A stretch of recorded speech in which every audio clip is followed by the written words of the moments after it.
Šitas spektaklis Buda palėpėj man labai surezonavo iš tikrųjų su mūsų Lietuvos istorija kažkodėl. Ir dar sukrėtė tuo, kad aš šitos istorijos apie japonus iš tikrųjų pati net nežinojau. Ir kaip vėliau paaiškėjo, kiek aš kalbėjau su žmonėmis, nežinojo ne tik lietuviai jos, bet nežino ir daugelis japonų. Tai būtent istorija apie 41 metais, kada Japonija netikėtai staiga užpuolė Pearl Harborą Amerikoje ir taip Amerika įsitraukė į Antrą pasaulinį karą. Ir kaip ir tas Pearl Harboras yra girdėtas daugeliui, bet tai, kas po to vyko su japonais Amerikoje, kaip ir nežinoma, kad keli šimtai tūkstančių japonų buvo išvežti į koncentracijos stovyklas. Tai man kažkaip buvo tokia naujiena ir iš tikrųjų tie keli tūkstančiai japonų gyveno koncentracijos stovyklose kaip ir kalėjime. Jie buvo Amerikos piliečiai, emigrantai prieš karą, bet iš jų buvo atimta viskas. Atimtas turtas, atimta nuosavybė. Ir irgi perskaičiau, kad jie reabilituoti buvo tik tai paskutiniam 20 amžiaus dešimtmetį, kada, kaip pasakė, kad tai buvo tik dėl karo isterijos ir tai buvo perspausta. Žodžiu, jie gavo kompensaciją, jau ne jie, o jų palikuonis. Ir rašytoja Julija Otsuka, jinai pasakoja tokią kaip ir gražią poetišką istoriją apie japonių nuotakų prieš Antrą pasaulinį karą, kelionę laivų į Ameriką, į svajonių šalį, į kurią važiavo ir daug lietuvių ir tebevažiuoja. Ir jinai pasakoja, kaip tos japonės svajoja su savo nuotraukom tų būsimų jaunikių ir kaip jos visos važiuoja į laimingą gyvenimą. Ir kaip atvažiavus ten pamato, kad vis dėlto pateko į emigraciją, į vergiją, o ne laimingą gyvenimą. Ir prasideda toks jų gyvenimas. Jos dirba sunkius darbus, kaip ir visi emigrantai. Jos augina vaikus, jos susigyvena kažkaip su tais savo vyrais, ten viena vienaip, kita kitaip. Ir kai ateina tas laikas, žodžiu, tas karas, ir tada jos visos susiduria su tuo, kad jos visos toje Amerikoje pasidaro svetimos ir, žodžiu, visus juos, kaip ir ten lietuvius į Sibirą, kaip ir žydus, juos irgi susodina į traukinius ir išveža nežinoma kryptim, kur jie nežino kur. Ir ta knyga yra parašyta labai įdomiai, jinai parašyta tokių moterų choro principų. Pasakotojas yra ne kažkokia moteris, ne autorė, o pasakoja jinai tuo vardu mes. Jinai sako, mes keliavom ir tai yra kaip tokia daugybė moterų, kurių vardu pasakojimo istorija. Ir man tai buvo labai įdomu ir toks didžiulis iššūkis, aš dar nesu vaidinus tokio vaidmens, suvaidinti tą moterų chorą. Ir iš tikrųjų tas moterų choras yra labai kaip ir toks japoniškas žanras, nes japonų teatre labai dažnai yra kažkoks atlikėjas, kuris pasako istoriją ir choras, kuris pritarė tą istoriją. Tai kaip ir čia, pagalvojau, būtų labai įdomu tą visą chorą sujungti viename asmenyje. Ir atsirado muzikantas spektaklyje, irgi dėl to, kad japonų teatre dažnai istorijai pritarė muzikantas, kuris čia irgi rytietiškais instrumentais kaip ir užduoda tokią kryptį, kaip jisai atlieka tą emocinę funkciją.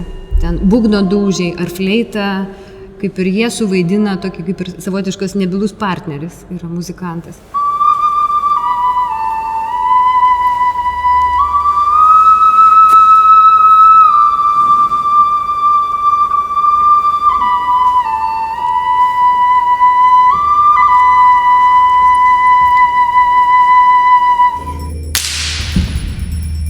Švelniai, bet užtikrintai.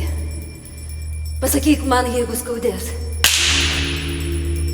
Paėmė aukštielnikas ant pigaus motelio grindų. Yes, sir. Yes, sir. Yes, sir. Yes, sir. Paskui pamiršom veidrodžius. Pamiršom makijažą. Liovėme šukavusios plaukus. Pamiršome Budą. Pamiršome Dievą.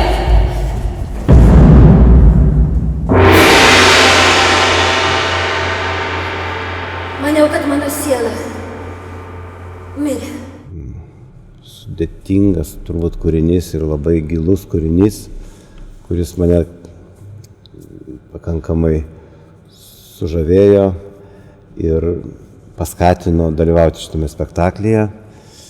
Buvo didžiausias, aišku, iššūkis ir sudėtingumas panaudoti japoniškus ir jiems, japoniškiesiems instrumentams artimus instrumentus. Žinau, norėsiu panaudoti jų taiko būgną, kuris yra įvairių dydžių ir plačiai naudojamas pačioje Japonijoje. Deja, mes Lietuvoje jo neturim, tai teko panaudoti didįjį būgną, šiek tiek jį ten denferavus. Toliau įvairių varpelių susiradom japonišką fleitą, kuri yra shakuhachis. Tai labai paplitęs Japonijoje, dažniausiai gaminamas iš bambuko ir aš turiu iš 20 jų versijų, vieną iš tų versijų. Ir nežinau, mums turbūt pakankamai pasisekė atkurti tą koloritą, tą japonišką dvasią per šitos instrumentus. Tai taip prasidėjo va šita spektaklio kelionė. Ir aš pati Japonijoje mokiausi prieš 20 metų, mokiausi japoniško šokio ir man toks buvo irgi sugrįžimas į praeitį, vėl prisiminti tas japoniško teatro pamokas ir, pavyzdžiui, japoniškam teatre, va kaip ir šita dekoracija, ten niekada nebūna kažkokių namų scenoje pastatytų, ten visada būna, pavyzdžiui, moteris laiko vėduoklę ir, kaip sako, jeigu ta vėduoklė su vyšnios žiedais, tai žiūrovai žino, kad veiksmas vyksta pavasarį. Jeigu ta vėduoklė yra su klevo lapais, tai yra ruduo. Žodžiu, jeigu jinai laiko skėtį rankoje, tai skėtį, jeigu pasuksi vienaip, yra viena reikšmė, jeigu tu jį padėsi susikuprinsi, tai jau tas skėtis kaip gali tapti kokiu nors maišu ant peties. Žodžiu, yra tokia ženklų kalba.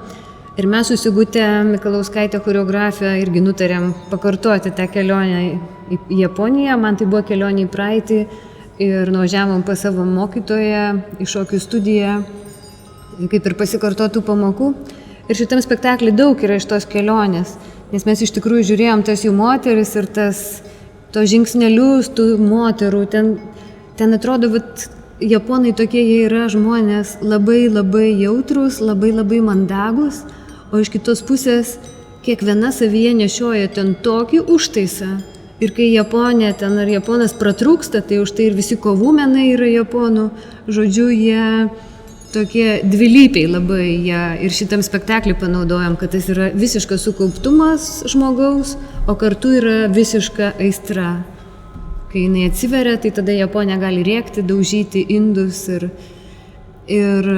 tai, žodžiu, toksai man ir stilistiškai tai buvo labai įdomus darbas, nes dar nesu kūrus spektaklio, kuris yra toks pusiau šokis, kaip ir tekstas šokyje. Jis yra toks kaip savotiško šokio spektaklis. Jų moteris mus išmokė, kaip paspausti ranką, kaip atsukti čiaupą, kurio gyvenime nebuvo mačiusios, kaip pakloti lovą, kaip iškepti kiaušinį, kaip prisidegti cigaretę, kaip atrodyti linksmai, nors esi liūdna,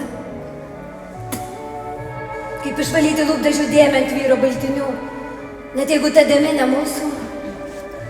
Kaip ginčytis su vyru, kaip išduoti vyrą, kaip vyrą išlaikyti prie savęs. Tik niekada neklausinė, kur jis buvo, nei kada grįž ir pasistenk, kad lovoje jam būtų gera. Todėl su Birute labai norėjom sušokti šitą spektaklį, kad tu galėtum jį matyti be žodžių, suprasti be žodžių. Visą kaip nupiešti, kaip japonai, man atrodo, jie nešoka geografijos, jie iššoka tiesiog poeziją. Tu žodžius, sakinius, viską gali pasakyti rankų pirštais, galvos posūkiu, kūno judesiu. Bet poezija tikriausiai viduj pačiam aktoriui vaidinant, kaip ir Birutei šiuo atveju, o norisi, kad žiūrovas perskaitytų istoriją.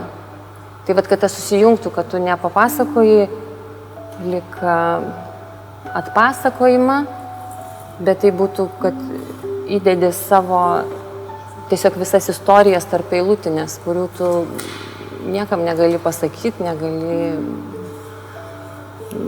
iššaukti jų. Dar toks vienas įdomus atsitikimas, statant šitą spektaklį, čia būna tokių stebuklų kartais. Šitas mažytis Buda, kuris iš tikrųjų yra ekrane, spektaklyje. Aš repetavau tada spektaklį, kartojausi tekstą ir vaikščiojau po mišką šalia mūsų namų. Ir kartojausi tekstą apie Budą ir staiga ant kažkokio akmens matau kažką žiba. Ir prieinu ir negaliu patikėti savo akim, sėdi tas mažytis Buda, su nuskelta ranka, besijuokiantis Buda, kokią Julio Tsuka mini savo romane. Tai buvo toks mažytis stebuklas, kurį paskui video režisierius Karolis Bratkauskas nufilmavo ir tas Buda spektaklį pasidarė tokio kaip ir viso spektaklio centru simboliu. Tai kaip ir buvo ženklas toks, kad reikia šitą spektaklį kurti toliau. Labai įdomiai tas spektaklis suskambėjo, aš manau, ir šitoj bažnyčioje, Kotrynos bažnyčioje iš tikrųjų, kaip galvoju apie erdvę, kur jį rodyti, tai šis spektaklis man tokia malda iš tikrųjų. Yra spektaklėje maldos scena, visų šalių maldos. Tai ir buvo tokia mintis, tas toks, kaip sakant, virš uždavinys teatre, sukurti spektaklį kaip maldą. Ir už lietuvius, ir už žydus, ir už japonus, ir dar už mūsų visus emigrantus, kurie ir dabar tebevažiuoja į tą pasaulį ir visi galvoja, kad važiuoja į laimingą gyvenimą ir niekas nežino, kas bus rytoj, iš tikrųjų. Ir šita bažnyčios erdvė, krikščioniškos bažnyčios, aš manau, kažkaip dar kitą prasmę suteikia. Kai yra dar kažkokia yra prasmė šito kūrinio apie tų religijų apsijungimą, kaip viena herojė sako, kad jos vyras visą laiką sukalbėdavo maldelį ir Budai, ir Jėzui, nes matė, kad Amerikoje visi Jėzui meldžiasi. Nes sako, ką gali žinoti, gal yra ir Jėzus Dievas, ir tas Dievas. Ir žodžiu, man atrodo, čia irgi tokia jau ateina naujo amžiaus prasmė tam kūriny, irgi jinai taip išryškinta, kad būtent visos religijos turi kalbėti apie tą vieną Dievą ir melstis tam aukštesniam Dievui.